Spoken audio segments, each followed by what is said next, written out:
વિદ્યાર્થી મિત્રો, આજે આપણે આ લેક્ચરમાં લુઈસ કોસેલ અભિગમ ઉપર વાત કરીશું. આ લુઈસ અને કોસેલે આપણને અષ્ટકનો નિયમ આપેલો છે, બરાબર? તો એના ઉપર આજે વાત કરવાની છે. તો ચલો શરૂ કરીએ. તો જોવા, ઈસવીસન 1916ના અંદર લુઈસ અને કોસેલે સ્વતંત્ર રીતે એક સ્ટેટમેન્ટ આપ્યા હતા. ધ્યાન આપજો, લુઈસ અને કોસેલે સ્વતંત્ર રીતે આપણને સ્ટેટમેન્ટ આપ્યા હતા, બરાબર? આપણને થિયરી આપી હતી કે લુઈસે પણ આવું કહ્યું હતું કે ભાઈ પરમાણુઓ જે છે પોતાની આસપાસ 8 ઇલેક્ટ્રોન કરવા માટે રાસાયણિક બંધ બનાવે છે. કોસેલે પણ આપણને કહ્યું હતું કે ભાઈ પરમાણુઓ જે છે પોતાની આસપાસ 8 ઇલેક્ટ્રોન કરવા માટે રાસાયણિક બંધની રચના કરે છે. સ્વતંત્ર રીતે બંને સેમ સ્ટેટમેન્ટ આપ્યા હતા. બસ ખાલી ફરક એટલો હતો કે લુઈસે કાર્બનિક પદાર્થોને ધ્યાનમાં રાખીને પોતાનું કામ કર્યું હતું, જેના કારણે એમણે કહ્યું હતું કે ભાઈ પરમાણુઓ જે છે પોતાના જે સંયોજકતા ઇલેક્ટ્રોન છે એમની ભાગીદારી કરીને રાસાયણિક બંધની રચના કરે છે, જેથી એમની આસપાસ 8 ઇલેક્ટ્રોન થઈ જાય છે. કોસેલે કહ્યું હતું કે ભાઈ કોસેલે અકાર્બનિક પદાર્થોને ધ્યાનમાં રાખીને પોતાનું સ્ટેટમેન્ટ આપ્યું હતું, અને એમણે કહ્યું હતું, એમણે થિયરી આપી હતી કે ભાઈ પરમાણુઓ જે છે સંયોજકતા ઇલેક્ટ્રોનનો વિનિમય કરીને પોતાની આસપાસ 8 ઇલેક્ટ્રોન કરે છે અને રાસાયણિક બંધની રચના કરે છે. યસ, તો બંનેનો બસ સ્ટેટમેન્ટમાં આટલો જ ફરક હતો કે ભાઈ લુઈસે ઇલેક્ટ્રોનની ભાગીદારી વડે 8 ઇલેક્ટ્રોન બનાવે છે પરમાણુઓ, આવું કહ્યું હતું, જ્યારે કોસેલે કહ્યું હતું ઇલેક્ટ્રોનનું વિનિમય થવાથી પરમાણુઓ પોતાની આસપાસ 8 ઇલેક્ટ્રોન બનાવે છે, આવું કહ્યું હતું, બરાબર? તો બસ આટલો જ ફરક હતો. તો ચલો પહેલાં હું તમને બતાવું છું કે ભાઈ લુઈસ અભિગમ, તો બરાબર, તો ધ્યાન આપજો, ઈસવીસન 1916માં હો ને બંને પોતાની થિયરીઓ આપી હતી, બરાબર, સ્વતંત્ર રીતે. ઓકે, એમાં પહેલાં હું લુઈસ અભિગમ તમને સમજાવવા જઈ રહેલો છું, બરાબર? લુઈસ અભિગમ, લુઈસ થિયરી. યસ, તો લુઈસે સ્ટેટમેન્ટ આપ્યું કે ભાઈ પરમાણુઓ જે છે કેમ જોડાય છે, તો કહે છે કે પરમાણુઓ જે છે એ સંયોજકતા ઇલેક્ટ્રોનની ભાગીદારી કરીને, બરાબર, રાસાયણિક બંધની રચના કરે છે કે જેથી એમની આસપાસ 8 ઇલેક્ટ્રોન થઈ જાય, કે જેથી એ નિષ્ક્રિય વાયુ જેવા બની જાય, બરાબર? આવું લુઈસે થિયરી આપી હતી. તો અહીંયા લખી દઈએ, લુઈસે શું કહ્યું હતું? તો પરમાણુઓ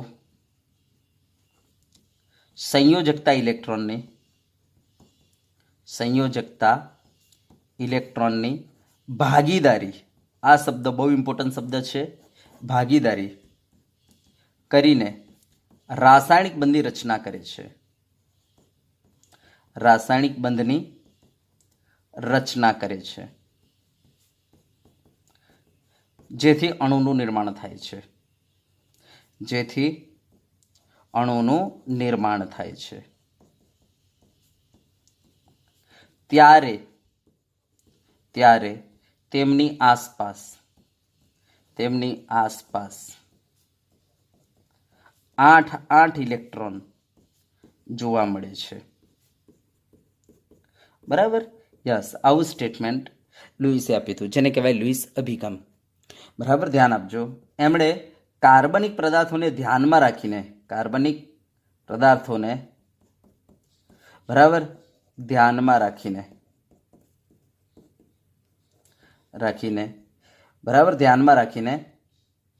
અભિગમ આપ્યો, બરાબર? તો ધ્યાન આપજો. Okay, yes. અને આપણે એવું કહીશું કે લુઈસનો અભિગમ જે છે ને એ સહસંયોજક બંધને સમજાવે છે, કારણ કે ઇલેક્ટ્રોનની ભાગીદારી થઈને રાસાયણિક બંધની રચના થાય છે. જ્યાં ભાગીદારી થાય ઇલેક્ટ્રોનની, બરાબર, ત્યાં કયો બંધ રચે? સહસંયોજક, બરાબર? તો આપણે કહી શકીએ લુઈસનો અભિગમ સહસંયોજક બંધને સમજાવે છે. તો તે સહસંયોજક બંધને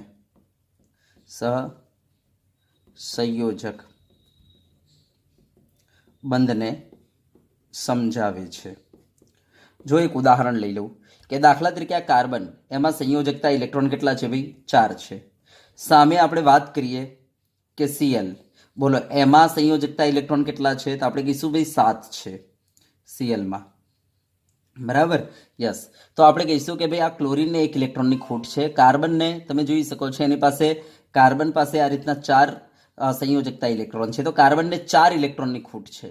તો કાર્બન શું કરશે? આવા 4 ક્લોરીન સાથે, ધ્યાન આપજો, 4 આવા ક્લોરીન સાથે, કારણ કે ક્લોરીનને એક એક ઇલેક્ટ્રોનની ખૂટ છે. તો કાર્બન શું કરશે? આવા 4 ઇલેક્ટ્રોન સાથે મસવરો કરશે, મીટિંગ કરશે અને કહેશે કે ચલો આપણે બધા એક એક ઇલેક્ટ્રોનની ભાગીદારી કરી લઈએ. શું કહે છે કાર્બન? કે હું 4 સીએલ સાથે એક એક ઇલેક્ટ્રોનની ભાગીદારી કરી લઉં તો સીએલનું કામ થઈ જવાનું છે. જુઓ, સીએલનું કામ થઈ જશે. તો આપણે કહીશું કે સીએલ પાસે કેટલા ઇલેક્ટ્રોન થઈ જશે? તો જોઈ શકો છો તમે, સીએલ પાસે કેટલા ઇલેક્ટ્રોન થઈ ગયા? તો જુઓ 8 થઈ ગયા. જુઓ સીએલ પાસે કેટલા થઈ ગયા? 8 થઈ ગયા. જો સીએલ પાસે કેટલા થઈ ગયા? 8 થઈ ગયા. જો સીએલ પાસે કેટલા થઈ ગયા? 8 થઈ ગયા. અને કાર્બન પાસે જોઈ લો, કાર્બન પાસે કેટલા થઈ ગયા? બરાબર, ધ્યાનથી જોજો, કાર્બન પાસે કેટલા થઈ ગયા? તો જો કાર્બન પાસે પણ 8 થઈ ગયા. તો કાર્બન શું કરે છે? પોતાનો એક ઇલેક્ટ્રોન બીજા એક સીએલ સાથે ભાગીદારી, પોતાનો એક ઇલેક્ટ્રોન બીજા એક સીએલ સાથે ભાગીદારી, પોતાનો એક ઇલેક્ટ્રોન બીજા કોઈ સીએલ સાથે ભાગીદારી, પોતાનો એક ઇલેક્ટ્રોન બીજા કોઈ સીએલ સાથે ભાગીદારી કરે છે. બરાબર, કે જેના કારણે કાર્બનની પાસે જુઓ કેટલા થઈ ગયા? હવે એની આસપાસ 8 ઇલેક્ટ્રોન અને સીએલની આસપાસ કેટલા થઈ ગયા? 8 ઇલેક્ટ્રોન. તો આ રીતના પોતાની આસપાસ 8 ઇલેક્ટ્રોન થઈ જાય એના માટે પરમાણુઓ શું કરે છે? ઇલેક્ટ્રોનની ભાગીદારી, જેના કારણે રાસાયણિક બંધની રચના થઈ જાય છે. અને આ રાસાયણિક બંધની રચના થવાથી અણુનું નિર્માણ થઈ જાય છે. તો અહીંયા અણુ બની ગયો આ CCl, CCl, CCl, CCl. એનો મતલબ CCl4 અણુ બની ગયો. એને ભાઈ CCl4 અણુ બની ગયો. તો આ રીતના અણુનું નિર્માણ થાય છે. બરાબર, યસ. તો આ હતો આપણો લુઈસ અભિગમ. હા, હવે ધ્યાન આપજો, લુઈસ અભિગમ પરફેક્ટ નહોતો, કારણ કે પાછળથી કેટલાક એવા અણુઓ જોવા મળ્યા કે જેના અંદર પરમાણુઓની આસપાસ 8 ઇલેક્ટ્રોન નહોતા, છતાં પણ એ પરમાણુઓ જે છે સ્થાયી હતા. એ પરમાણુઓ દુનિયામાં, એ અણુઓ દુનિયામાં જોવા મળતા હતા. એ અણુઓ સ્થાયી હતા, એ અણુઓ દુનિયામાં જોવા મળતા હતા. છતાં પણ, કારણ કે લુઈસે તો ના પાડી હતી, લુઈસે તો કહ્યું હતું કે જ્યાં સુધી એમની પાસે 8 ઇલેક્ટ્રોન ન થાય ત્યાં સુધી એ રાસાયણિક બંધ બનાવશે નહીં. પણ પાછળથી એવા અણુઓ જોવા મળ્યા જે આપણે તમને ઓલરેડી લુઈસ સ્ટ્રક્ચરમાં બતાવી દીધેલું છે કે કેટલાક એવા અણુઓ પણ જોવા મળેલા છે કે જેના અંદર પરમાણુઓની આસપાસ 8 ઇલેક્ટ્રોન નથી, છતાં પણ પરમાણુઓ સ્થાયી છે. છતાં પણ એવા પરમાણુઓ, એવા અણુઓ સ્થાયી છે, છતાં પણ એવા અણુઓ દુનિયામાં જોવા મળે છે. તો ચલો, કયા એવા અણુઓ છે જેને આપણે મર્યાદા કહીને લખી દઈએ લુઈસ અભિગમની? હવે ધ્યાન આપજો, હું મર્યાદા બતાવી દઉં લુઈસ અભિગમની. તો આપણે કહીશું પહેલા કે ઘણા અણુઓની સ્થાયીતા સમજાવી શક્યા નથી લુઈસ થિયરી. બરાબર, જેમ કે આપણે કહીશું કે હાઇપોવેલેન્ટ સંયોજનો. હાઇપોવેલેન્ટ સંયોજનો કયા કયા હતા? તો આપણે વાત કરી દીધેલી છે. BF3 હતો, પછી BCl3 આવે, પછી આપણે કહી શકીએ BeF2 આવે. આવા ઘણા બધા સંયોજનો છે જે હાઇપોવેલેન્ટ સંયોજનો છે. યસ, આમની સ્થાયીતા લુઈસ સમજાવી શકતા નથી, કારણ કે આમાં તમે જોશો ને, બોરોનની આસપાસ 8 ઇલેક્ટ્રોન નથી, ખાલી 6 જ છે. આમાં બોરોનની આસપાસ 6 જ છે, આમાં બેરિલિયમની આસપાસ 4 જ છે, છતાં પણ આવા અણુઓ દુનિયામાં જોવા મળે છે. એનો મતલબ હાઇપોવેલેન્ટ સંયોજનો મીન્સ આવા અણુઓ કેમ સંયોજનો બનાવે છે એ લુઈસ સમજાવી શકતા નથી. બરાબર, કારણ કે લુઈસે તો શું કહ્યું હતું? લુઈસે તો એમ કહ્યું હતું કે જ્યાં સુધી પોતાની આસપાસ 8 ઇલેક્ટ્રોન ન કરે ત્યાં સુધી એ બંધ બનાવશે નહીં. કારણ કે બંધ એટલા માટે બનાવે છે કે ભાઈ 8 ઇલેક્ટ્રોન થઈ જાય પોતાની આસપાસ. પણ આના અંદર તો તમે જોશો ને તો 6 ઇલેક્ટ્રોન, 4 ઇલેક્ટ્રોન છે પોતાની આસપાસ, છતાં પણ આવા અણુઓ જોવા મળેલા છે. બરાબર, તો આવા અણુઓ કેમ બન્યા છે લુઈસ સમજાવી શકતા નથી. એનો મતલબ એક્ઝેક્ટલી રાસાયણિક બંધ કેમ રચાય છે એ લુઈસને ખબર જ નથી. બરાબર, યસ. બીજા જુઓ, હાઇપરવેલેન્ટ સંયોજનો. કેટલાક આવા હાઇપરવેલેન્ટ સંયોજનો છે જેમાં 8 કરતાં વધારે ઇલેક્ટ્રોન જોવા મળેલા છે. ઉદાહરણ તરીકે PCl5, ઉદાહરણ તરીકે SF6, બરાબર, ઉદાહરણ તરીકે IF7. તો આવા ઘણા બધા સંયોજનો જે છે જે હાઇપરવેલેન્ટ સંયોજનો છે જેમને સ્થાયીતા લુઈસ સમજાવી શકતા નથી. પછી ધ્યાન આપજો, એકી સંયોજકતા ઇલેક્ટ્રોન ધરાવતા તત્વો, કે જેના અંદર સંયોજકતા ઇલેક્ટ્રોન એકીમાં હોય એવા તત્વો, જેમ કે NO. યસ, આમની સ્થાયીતા પણ લુઈસ સમજાવી શકતા નથી, કારણ કે આમાં પણ તમે જોશો ને તો નાઇટ્રોજનની આસપાસ 8 ઇલેક્ટ્રોન થતા નથી, છતાં પણ NO જોવા મળેલો છે. તો આપણે કહી શકીએ આવા ઘણા બધા સંયોજનોની સ્થાયીતા લુઈસ સમજાવી શક્યા નહીં. બરાબર, યસ. તો આપણે કહી શકીએ ઘણા સંયોજનોની સ્થાયીતા સમજાવી શક્યા નહીં. બરાબર, ઉદાહરણ મેં તમને આપી દીધા. ચલો બરાબર. ચલો હવે ધ્યાન આપજો. બીજી એમની મર્યાદા શું છે? તો લુઈસની આ જે થિયરી છે ને એ સાપેક્ષ સ્થાયીતા સમજાવી શકતી નથી. જેમ કે જો હું તમને કહું, અમારી પાસે NH3 છે, આ PH3 છે, આ ASH3 છે, બરાબર, આ SbH3 છે અને આ BiH3 છે. હવે હું લુઈસને પૂછું કે ભાઈ આ બધામાં કોણ વધારે સ્થાયી હશે? તો લુઈસ આપણને બસ એક જ જવાબ આપે છે કે જો ભાઈ નાઇટ્રોજન જે છે એની આસપાસ, તમે જ્યારે અહીંયા લુઈસ સ્ટ્રક્ચર દોરશો ને તેમ એનું લુઈસ સ્ટ્રક્ચર આવું આવશે. તો નાઇટ્રોજનની આસપાસ જો 2, 4, 6 અને 8 ઇલેક્ટ્રોન છે. આમ નાઇટ્રોજનમાં અષ્ટકના નિયમનું પાલન થઈ રહેલું છે, માટે એમોનિયા સ્થાયી છે. બસ લુઈસ તો આટલું જ કહી દેશે. જેમ કે PH3, જો PH3 નું લુઈસ બંધારણ કંઈક આવું આવવાનું છે. તો અહીંયા ફોસ્ફરસની આસપાસ તમને 8 ઇલેક્ટ્રોન જોવા મળે છે, માટે આપણે કહી શકીએ PH3 સ્થાયી છે. પણ આ બંનેમાંથી કોણ વધારે સ્થાયી છે એ લુઈસ સમજાવી શકતા નથી. એનો મતલબ રિલેટિવ સ્ટેબિલિટી સમજાવી શકતા નથી, સાપેક્ષ સ્થાયીતા સમજાવી શકતા નથી કે કોણ વધારે સ્થાયી, કોણ ઓછો સ્થાયી. સમજી ગયા ને? યસ. જ્યારે વૈજ્ઞાનિકો આમાં એક્સપેરિમેન્ટ કર્યો હતો ને ખબર પડી હતી એમોનિયા વધારે સ્થાયી હતો, PH3 ઓછો હતો, ASH3 ઓર ઓછો હતો, SbH3 ઓર ઓછો હતો, બરાબર, અને BiH3 સૌથી ઓછો હતો. તો આવી જે સાપેક્ષ સ્થાયીતા હતી એ લુઈસના સિદ્ધાંતથી આપણને ખબર પડતી નથી. બરાબર. તો આ એની બીજી આપણે કહી શકીએ મર્યાદા છે. પછી અણુઓનો આકાર સમજાવી શકતી નથી આ થિયરી. અણુઓનો આકાર સમજાવી શકતી નથી. જો જેમ કે હું તમને વાત કરું, આ CH4, તો CH4 નો આકાર કંઈક આવો છે, બરાબર, સમચતુષ્ફલકીય. આપણે તમને ભણાવીશું જ્યારે VSEPR થિયરી ચાલશે ને એ વખતે તમને ખબર પડી જશે. બસ અત્યારે એવું માનીને ચાલો કે ભાઈ મિથેનનો આકાર કેવો છે? સમચતુષ્ફલકીય છે. આવો સમચતુષ્ફલકીય છે. હવે જો લુઈસને પૂછવામાં આવે કે ભાઈ મિથેનનો આકાર કયો, તો લુઈસ થિયરી આપણને જવાબ આપતી નથી. તો આમ અણુઓનો આકાર આ સિદ્ધાંત સમજાવી શકતો નથી. બરાબર, યસ. તો આ સિદ્ધાંત અણુઓનો આકાર સમજાવી શકતો નથી.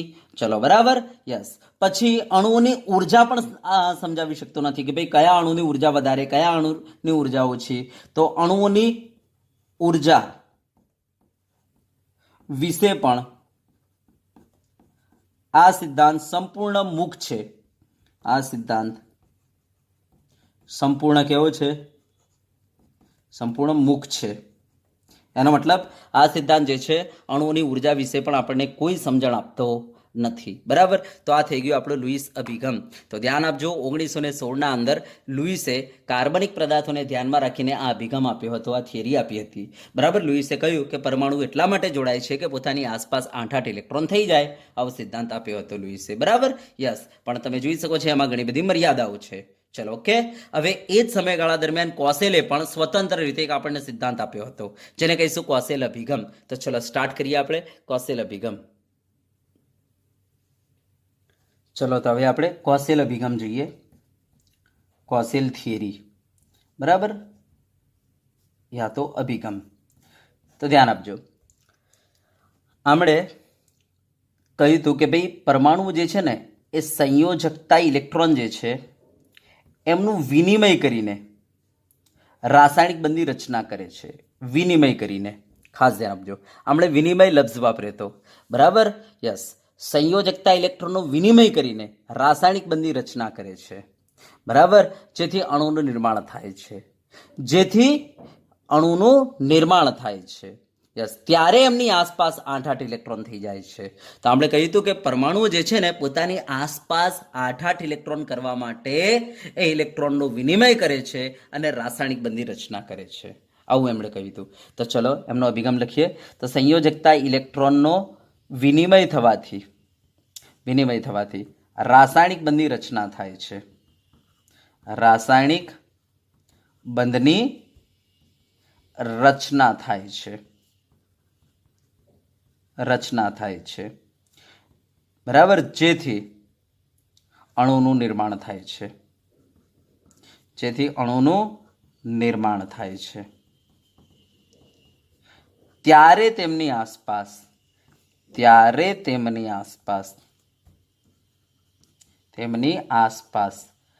8 ઇલેક્ટ્રોન જોવા મળે છે.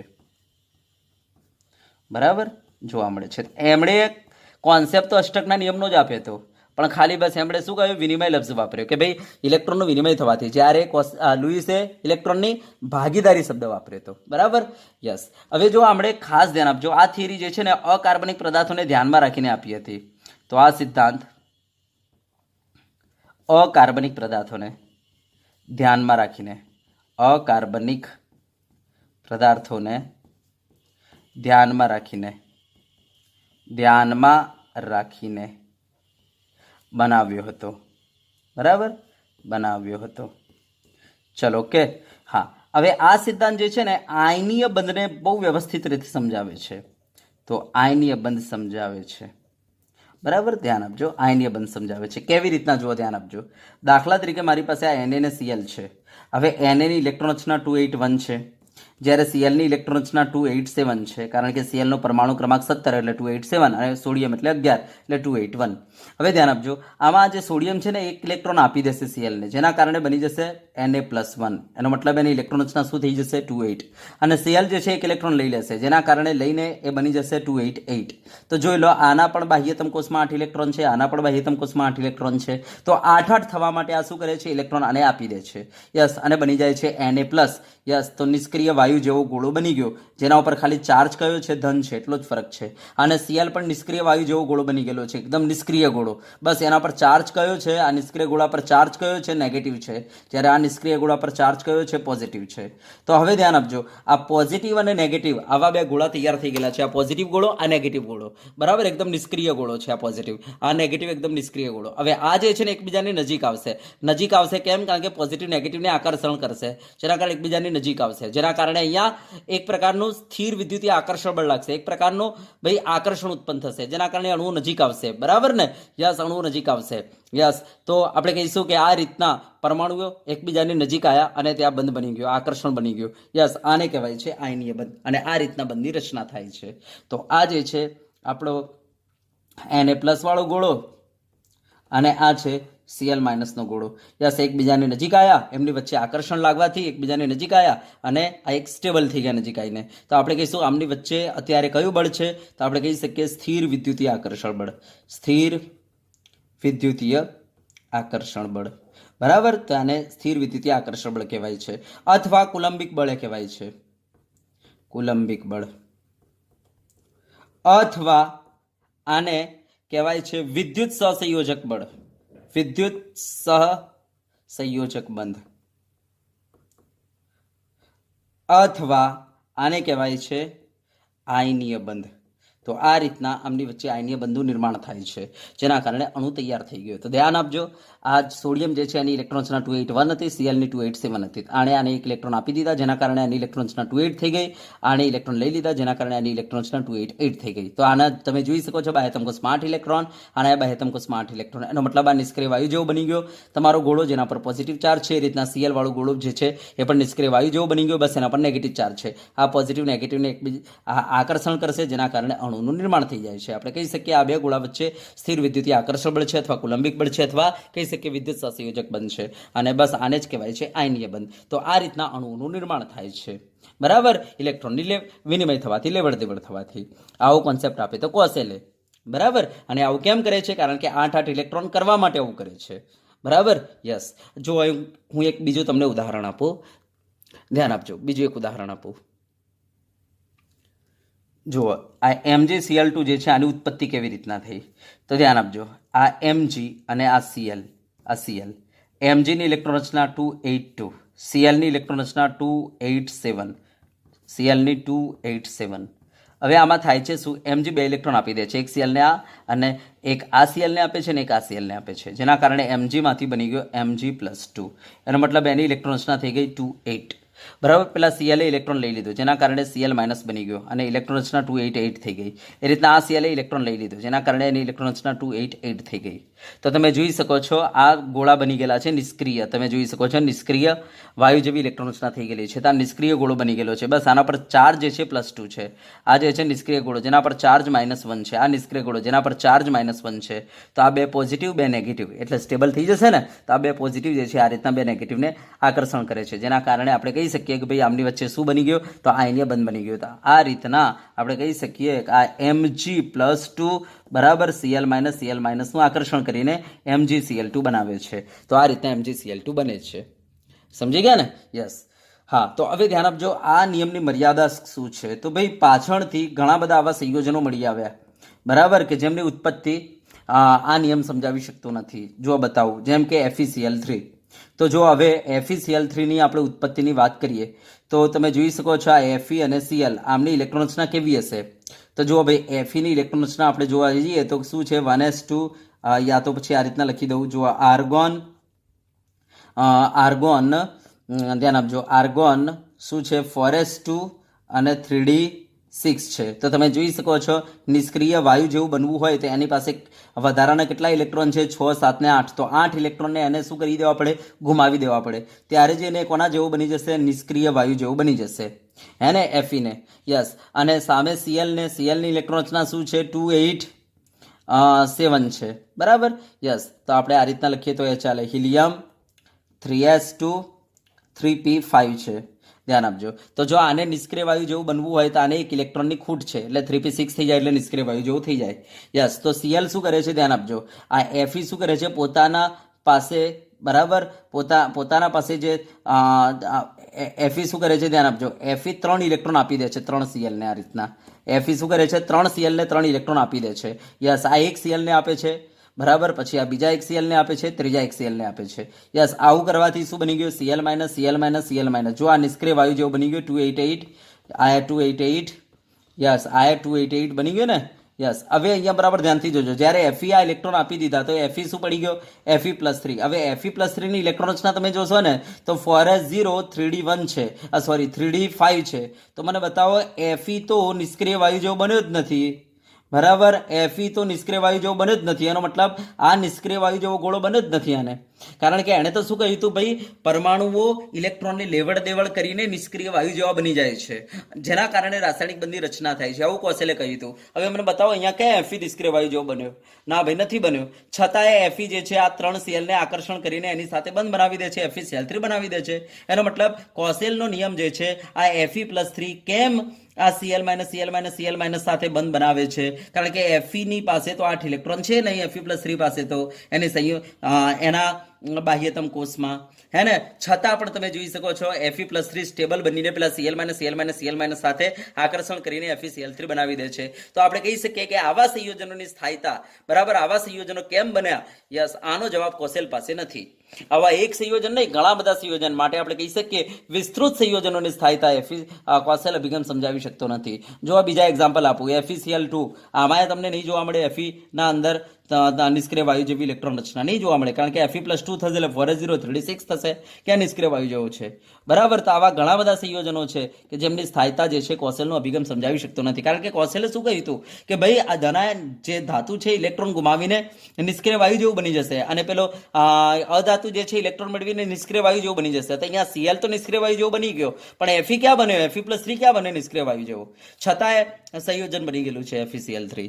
તો આમ આપણે કહી શકીએ કે આવા ઘણા બધા સંયોજનોની સ્થાયીતા કોસેલનો અભિગમ સમજાવી શકતો નથી. તો આ થઈ ગયું, બરાબર, લુઈસ કોસેલ અભિગમ, જેમણે આપણને અષ્ટકનો નિયમ આપ્યો હતો, બરાબર. એમણે કહ્યું હતું કે ભાઈ પરમાણુ એટલા માટે જોડાય છે કે પોતાની આસપાસ 8 ઇલેક્ટ્રોન થઈ જાય. પણ તમે જોઈ શકો છો કે ઘણા બધા સંયોજનોમાં તમને જોવા મળેલું છે કે એમની આસપાસ 8 ઇલેક્ટ્રોન નથી થતા, છતાં પણ એ લોકો અણુઓની રચના કરે છે. એનો મતલબ કે રાસાયણિક બંધ કેમ બને છે એની એક્ઝેક્ટ થિયરી નથી આપણી પાસે, કે કેમ પરમાણુઓ જોડીને રાસાયણિક બંધ બનાવે છે, બરાબર. હા, કેમ પરમાણુઓ જોડીને રાસાયણિક બંધ બનાવે છે, બરાબર. કેમ પરમાણુઓ જોડાય છે, કેમ પરમાણુઓ જોડીને રાસાયણિક બંધ બનાવે છે. યસ. આનો આપણી પાસે એક્ઝેક્ટ જવાબ નથી. આપણે જોઈ શકીએ છીએ કોસેલ અને લુઈસ અભિગમ આપણને એક્ઝેક્ટ જવાબ નથી આપતા, બરાબર. યસ. ચલો, તો વિદ્યાર્થી મિત્રો, આજે આપણે આ લેક્ચરમાં લુઈસ કોસેલ અભિગમ પૂરો કર્યો છે. આપણે અહીંયા સુધી રાખીશું, બરાબર. હવે નેક્સ્ટ લેક્ચરમાં ધ્યાન આપજો, આપણે નવી થિયરીની તલાશ છે, ખબર પડી ગઈ છે ને, કારણ કે લુઈસ અને કોસેલ ફેલ થઈ ગયેલા છે, જોઈ લેજો, બરાબર. યસ. નવી થિયરીની તલાશ છે, બરાબર. તો નવી થિયરી તરફ હજુ જઈશું, વાર છે. પણ આપણે નેક્સ્ટ લેક્ચરમાં આપણે તમને પહેલા આયનીય બંધ અને સહસંયોજક બંધનો કોન્સેપ્ટ ભણાવી દઈએ, બરાબર. તો હવે આપણે નેક્સ્ટ લેક્ચરમાં આ બંધ વિશે આપણે ચર્ચા કરીશું. ચલો, ઓકે. તો આજે આપણે અહીંયા સુધી રાખીશું.